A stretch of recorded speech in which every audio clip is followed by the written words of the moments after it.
wilayah-wilayah antara agama dan sains gitu. Itu bisa digarap juga. Hmm. Apa menurutmu nggak itu bukan sudah jadi apa sudah jadi pertanyaan lama tuh? Nah, agama dan sains itu sudah apa ya, sudah jadi perdebatan lama termasuk guru besar kita Prof. Amin Abdullah itu kan bahasanya juga tentang agama dan sains sehingga lahir apa filsafatnya UIN integrasi Integrasi. interkoneksi kan. Wah, wis kuliah kuliah sampai ngajar kok masih ada yang ganjel ya, apa yang kurang dari diriku gitu. Apa yang harus aku kejar, apa yang harus aku raih gitu. Kadang itu Tesismu soal apa? soal teologi gitu. Kalam, ya pancen kalam sih. Hmm. Asy'ari gitu. Enggak, kalam kontemporer. Kalau kontemporer kan tema-temanya itu lebih apa istilahnya?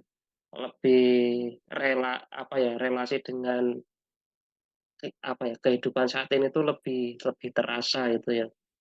Wah, nyambung. Terus ya bahasnya lebih lebih enak itu.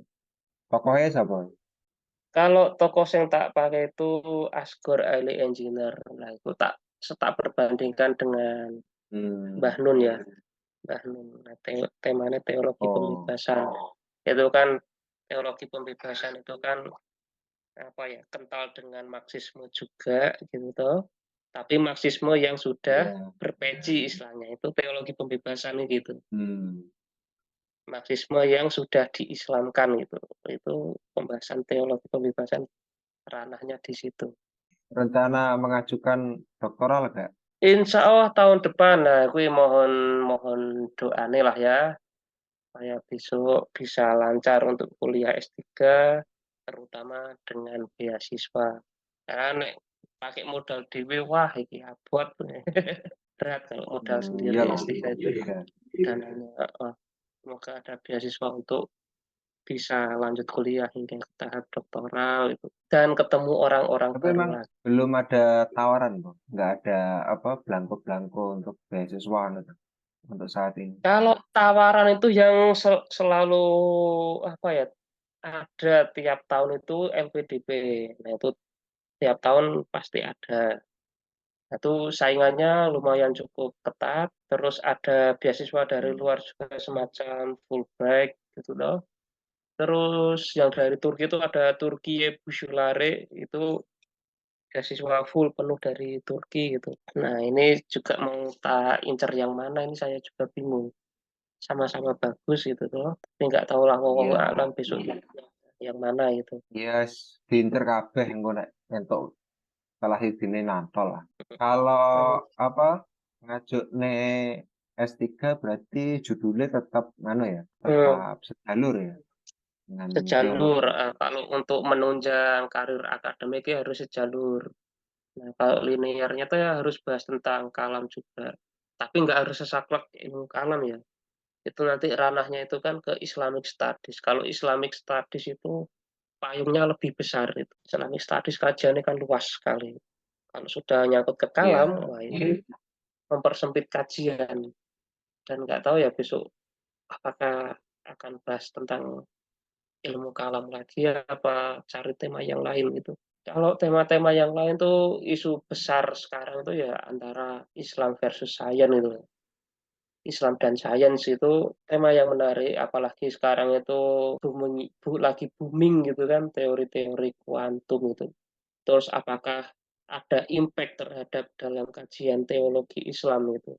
Kalau dulu kan ketika teori evolusi diajarkan di kita itu toh, itu Iya. kan ada pertentangan antara filsafat dan agama itu. Sekarang teori kuantum itu, apakah teori tentang fisika kuantum itu akan memperkuat agama ataukah akan melemahkan agama? Nah, itu kayaknya layak dikaji juga gitu ya. Wilayah-wilayah antara agama dan sains gitu. Itu bisa digarap juga. Hmm. Apa menurutmu nggak itu bukan sudah jadi apa sudah jadi pertanyaan lama tuh? Nah, agama dan sains itu sudah apa ya, sudah jadi perdebatan lama termasuk guru besar kita Prof. Amin Abdullah itu kan bahasanya juga tentang agama dan sains sehingga lahir apa filsafatnya UIN, integrasi integrasi, interkoneksi kan. Tapi kalau interkoneksi. kita telusuri seluk-beluk lain dari ada teori baru nih, teori kuantum gitu. Itu kira-kira akan bisa dikorelasikan dengan apa ya, teorinya para kosmolog muslim apa enggak gitu. Misalnya kayak siapa itu, Imam Al-Ghazali atau kebanyakan filosof muslim kita itu kan, bahwa alam semesta itu diciptakan dari ketiadaan itu, creatio ex nihilo gitu Ya, kan. ex nihilo. Nah, ya. Nah itu, dari Bapak almarhum Muzairi dulu masih ingat sekali kata-katanya itu, creatio ex nihilo, wah, masih terngiang-ngiang itu. Nah itu nanti kalau dengan teori kuantum itu apakah bisa nyambung gitu? Nah itu kan ada sisi-sisi yang belum tereksplor antara agama dan sains gitu loh. Itu nanti bisa Dan didialog. ada juga tentang apa namanya, prima causa kan juga bisa. Creatio ex nihilo itu berhubungan nggak dengan, prima causa gitu? Bisa sangat-sangat Atau berhubungan gitu. itu dua hal yang berbeda? Kalau prima causa itu lebih, ke teori emanasi. Creatio ex nihilo. Itu kalau di apa ya, diadukan dengan apa, causa prima, nanti nyambungnya ini, apakah alam itu adanya itu Ya? dari kosong, ataukah alam itu adanya dari ada itu. Nah itu nanti Mmm, disambungnya ke sana, itu sifatnya apa ya, sifatnya kontradiktif ya sebenarnya, antara creatio ex nihilo mmm, sama causa prima itu. Kalau causa prima itu mengandaikan adanya segala sesuatu itu berasal dari sesuatu yang sudah ada itu, dan dia ya akan ya, bergerak terus, apa, mengadap, bergerak terus. dari wajibul wujud gitu ya? Nah itu, Oh, berarti, betah ini di Jogja ya? alhamdulillah lumayan betah, kadang ada bosannya juga, dari S1, S2 sampai kerja di situ juga, ada momen-momen, "Oh ya saya bosan," itu. Makanya kalau saya lagi jenuh ini, langsung, wah Mhm, cari tempat rekreasi, cari ke gunung, muncak, ke pantai, merenungi apa yang telah aku perbuat selama ini. Usiaku udah 30 tahun, apa aja yang aku dapat, apa imanku tambah kandel, apa tambah tipis ini. Kadang refleksinya ke situ. mmm, Belajar banyak teori durung terus, nikah barangnya. salah sijine kuwi. Wah wis kuliah kuliah sampai ngajar kok masih ada yang ganjel ya, apa yang kurang dari diriku gitu. Apa yang harus aku kejar, apa yang harus aku raih gitu. Kadang itu, apa ya aku harus meraih gelar, apa ya harus aku meraih cita-cita duniawi sampai sedemikian rupa gitu. Terus nek aku sok mati kepiye gitu. Kadang ada mikir ke situ juga. Berarti memang apa ya, iya itu mungkin keresahan yang mungkin juga aku juga mengalami dan mungkin orang lain juga mengalami lah. Nah, Karena mungkin keresahan berarti kayak gitu, memang, keresahan batin. Setiap orang punya eee, tahapannya setiap masing-masing. kita itu memang iya mau semapan apapun tetap dalam proses mencari lah. Oh, oh. Ya nggak duwe ambisi ke luar negeri kek, atau ke ya Jakarta mungkin kalau beasiswa, Nek arep S3 UGM lah minimal, cita-cita. mosok UIN neh. Nah, aku kemana pun asal jangan UIN lagi. Ya biar nambah pengalaman baru lah.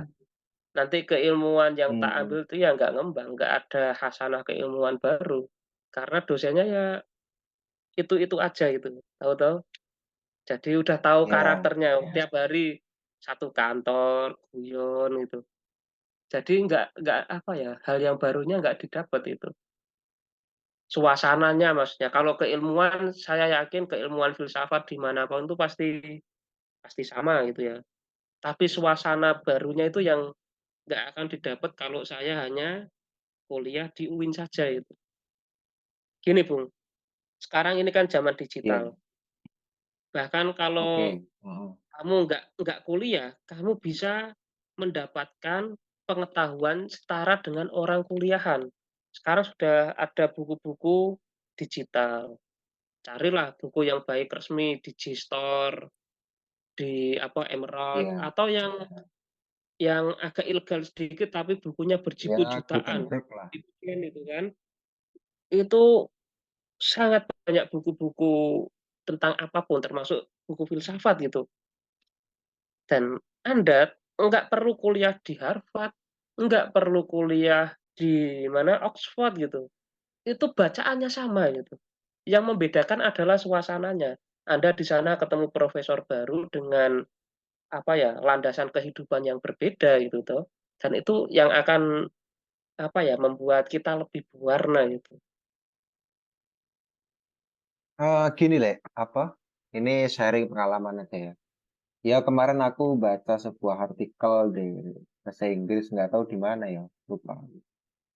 Ya tentang apalah persoalan ketika bagaimana ketika sudah ada AI, sudah ada mesin pintar itu, lalu bagaimana kondisi pendidikan hari ini? Apa bedanya? Wong pendidikan sudah terwakili oleh AI lah, dan Heeh, segala macam informasi sudah ada di internet. heeh, Jadi pada akhirnya ya dari analisis itu ada tiga hal yang masih penting untuk dipelajari. Yang pertama itu eh, pemahaman holistik, yang kedua itu critical thinking, dan yang ketiga itu ya creative thinking.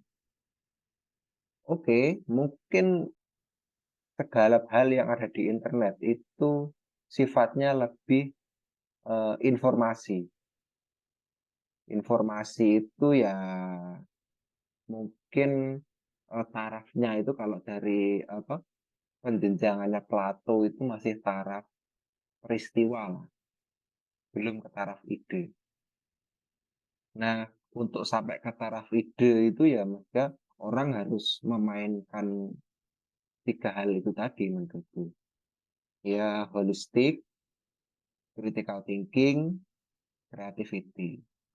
Ini tiga hal pokok itu yang memang nggak bisa diwakili oleh artificial intelligence. Lah menurutmu gimana? oke. Nah itulah, mengenai AI ya, aku juga lagi lagi demen bahas tentang AI ya, terutama apa sih efek sampingnya ke dunia pendidikan itu ya. Terutama gini, ketika peristiwa COVID gitu, Ya, orang tuh sudah bisa belajar daring. Ya kayak kita Zoom-an gini, orang bisa melakukan e-learning, bahkan ada kursus-kursus online itu yang menggantikan peran guru itu banyak itu. Hanya cukup satu guru yang paling menonjol, guru-guru lainnya nggak usah ada gitu. Itu satu guru itu bisa mengajar jutaan apa ya, jutaan siswa gitu. Suatu saat nanti, ini kemungkinan ya ke depannya itu suatu saat nanti itu peran universitas yang istilahnya ada banyak gedung, banyak kelas-kelas itu bisa jadi ditiadakan. Karena orang belajarnya sudah lewat online semua. Dan kaitannya dengan AI, AI itu sangat membantu di dunia pendidikan itu. Karena dapat menyajikan informasi data itu sangat cepat. Kecepatannya itu hitungannya detik itu loh. Kalau saya dulu tuh kan untuk iya. nyari di Google saja itu nggak secepat pakai ChatGPT gitu. Nyari informasinya tuh harus Mm. searching-searching blog, di web-web lain itu satu persatu. Kalau kita flashback ke belakang, mungkin guru-guru kita dulu, untuk nyari informasi itu ada usaha yang lebih ekstra keras. Dan karena ada upaya ekstra Betul. untuk nandai, misalnya cari footnote, terus nandai pakai pakai sticky note gitu kan, nandai satu persatu Ya, bacaan-bacaan atau paragraf-paragraf yang penting itu. Karena ada effort itu, akhirnya apa? Otak mereka itu kerja dengan keras, akhirnya nyantol gitu loh. Kalau kita tuh terlalu ngandalin alat, ya memang nanti kemampuan berpikir kita itu akan bisa menyusut. Jadi evolusinya itu bukan evolusi yang linier, tapi evolusi terbalik gitu. yang harusnya dengan AI itu harusnya manusianya maju, malah sekarang mundur karena apa? Kalau kata pepatah itu kan otaknya itu tidak pernah diasah, ibarat pisau kalau nggak pernah diasah kan semakin berkarat. Nah, AI itu salah satu alat untuk apa ya, membuat kita jarang mengasah pisau kita gitu. Tapi gini, Le, menurutku ya, aku sebenarnya pengen ngomong nambahin, cuman Nah, eh, pengen menyanggah itu tadi. Menurutku kan, ya bagaimanapun memang teknologi itu ya selalu bergerak maju. Dan bergerak maju itu ya antara lain memudahkan apa-apa yang diperlukan manusia. heeh, Manusia butuh informasi, kalau dulu butuh ke perpustakaan, nyari buku, keliling-keliling, kalau sekarang ya tinggal searching kan gitu. Bukankah memang wajarnya sebuah teknologi seperti itu? heeh, Cuman iya, memang mungkin tidak ada sesuatu yang manusia itu ingin diraih lebih maju. Ibaratnya ngene, teknologi itu bergerak semakin mendekat pada kebutuhan manusia, tapi manusianya dewe tidak berjalan cukup jauh untuk membuat kebutuhan-kebutuhan baru yang memang belum bisa di-cover oleh teknologi. Paham nggak maksudku? Maksudku ngene, perkembangan teknologi itu sangat signifikan, bahkan sampai bisa mengecek detak jantung, bisa mengecek kesehatan, kondisi perasaan mungkin. Tapi perkembangan manusia untuk melangkah ke hal-hal yang mungkin hari ini belum bisa dicapai oleh teknologi itu enggak majunya itu enggak signifikan atau bisa dibilang melambat. heeh, Bisa dibilang akhirnya kita menjadi ternyamankan gitu loh. Apa bisa seperti itu? Terus begini lagi atau aku tambahin lagi. Kalau soal pendidikan yang kamu tadi bilang besok itu mungkin kampus-kampus itu dirombak. Aku nggak tahu ya perombakannya seperti apa. Tapi aku pernah ditanya sama anak-anak yang memang sudah pada lulus SMA tapi belum memutuskan untuk kuliah. Nah, dia tanya sama aku, Mas, menurut sampean kuliah itu penting apa enggak? Aku berusaha menjawab secara diplomatis. Jadi, jawabanku begini, kalau kamu ingin mencapai tujuan tertentu yang hanya bisa diraih lewat jalan perkuliahan, ya berarti kuliah itu penting.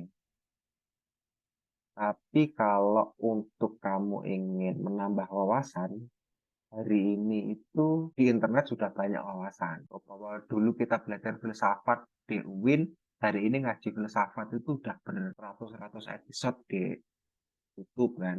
Bahkan dari guru kita Pak Faiz gitu loh. Ini sederhananya aku pengen jelasin ini. Nek kamu pengen jadi dokter, pengen jadi hakim, atau pengen jadi notaris, kamu harus sekolah kedokteran, kamu harus sekolah hukum. Tapi kalau kamu ingin menambah wawasan, ya kamu bisa cari di internet. Ini sederhananya begitulah. Aku ingin menjawabnya itu. Kalau menurut kamu gimana? iya. Jadi orang kuliah nek perspektifmu harus korelasi kamu bakale kerja apa gitu ya? Itu nggak spesifik ke dunia kerja, tapi spesifik apa sih yang ingin kamu tuju? Gitu. Heeh, Ya setiap orang kan apa namanya kalau kita itu tertarik ya lah, ketertarikan setiap orang kan beda-beda. Kalau mungkin dia pengen jadi seniman, mungkin pengen jadi musisi, itu mungkin bisa dibilang nggak sampai jalur kuliah dengan otodidak dan dengan pengalaman mungkin bisa.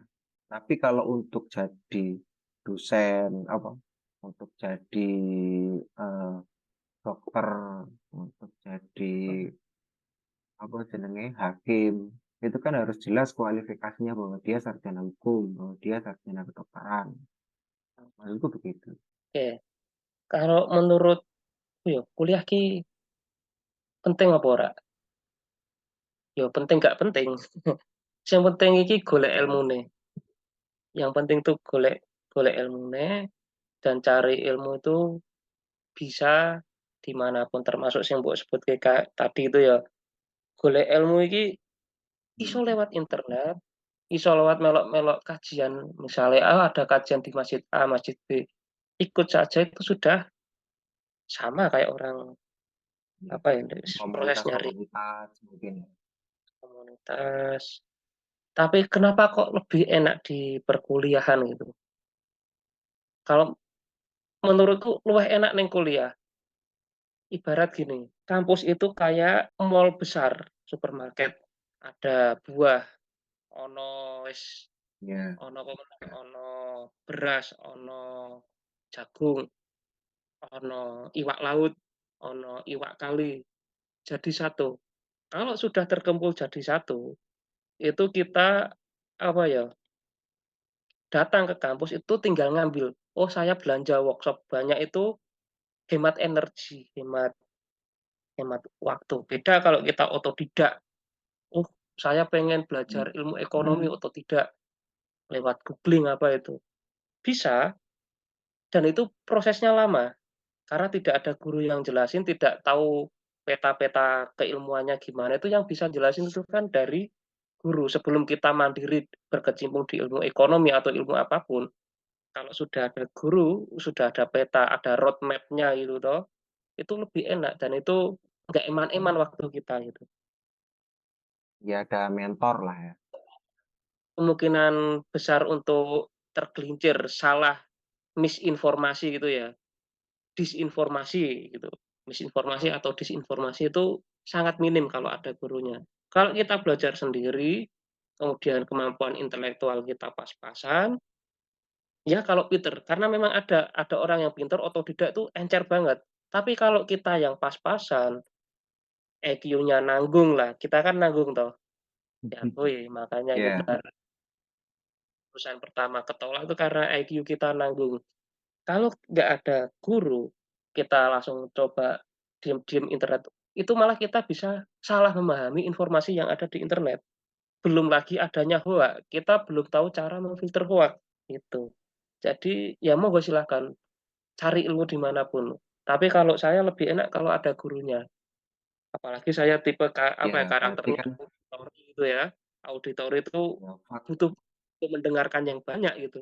jadi faktornya itu bukan, masuk ke institusi kuliahnya itu, tapi faktornya adalah, punya mentor lah setidaknya, kalau ada Nah, satu gurunya. punya mentor, yang kedua itu adalah Berarti akumulasi ilmu. Akumulasi ilmu paling enak tuh di kampus, karena mereka seperti gudang itu iya, ya, nggak perlu nyari satu persatu, "Oh, aku nah, pengen ikan, ke laut. Ah, saya pengen nyari buah-buahan ke gunung." Itu kan bolak-balik ke situ lama. Kalau ke kampus udah tersedia semua, tinggal duduk manis, dengerin ceramah, habis itu kita mikir, kalau ada yang nggak sreg kita tanyakan, kita obrolkan, kalau sreg kita terima, kan gitu. iya, iya. Kan maksudku, intinya kalau ada guru itu, lebih bisa ada yang menggaransi lah. Mmm, Ya memang kalau kampus memang ada guru dan dia institusi besar dan memang sudah tersistematis kan.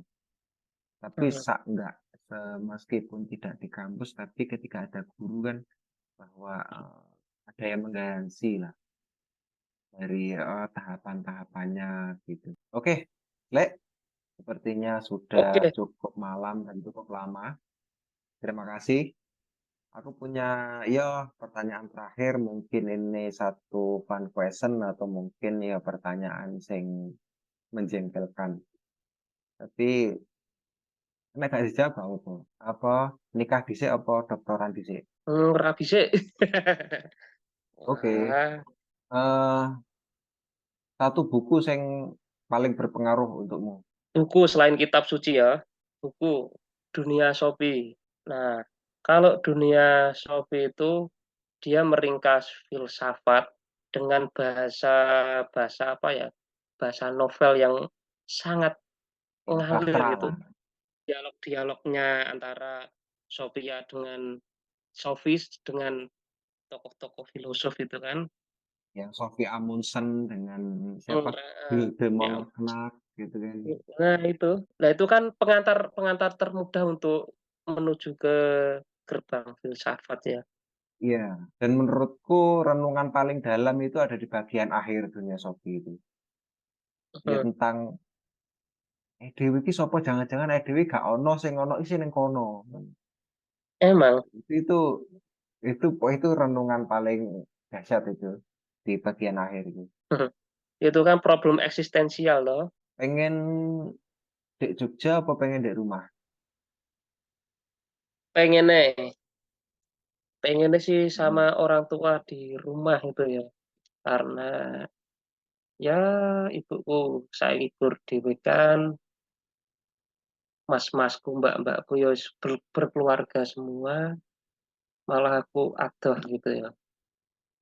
Tapi mau gimana lagi memang sudah ditakdirkan untuk ngajar di Jogja, makanya saya sekarang pulang ke rumah. Sering bolak-balik Jogja Kudus, paling nggak sebulan sekali ke rumah itulah, nengok wong tua, tuh. Gak pengen nulis buku? Nulis buku ada, sekarang lagi proses. Ya doain aja bisa bisa terbit Ya lah. selancar dan terwujud terbitlah, amin. Ya pasti terbit kalau udah jadi.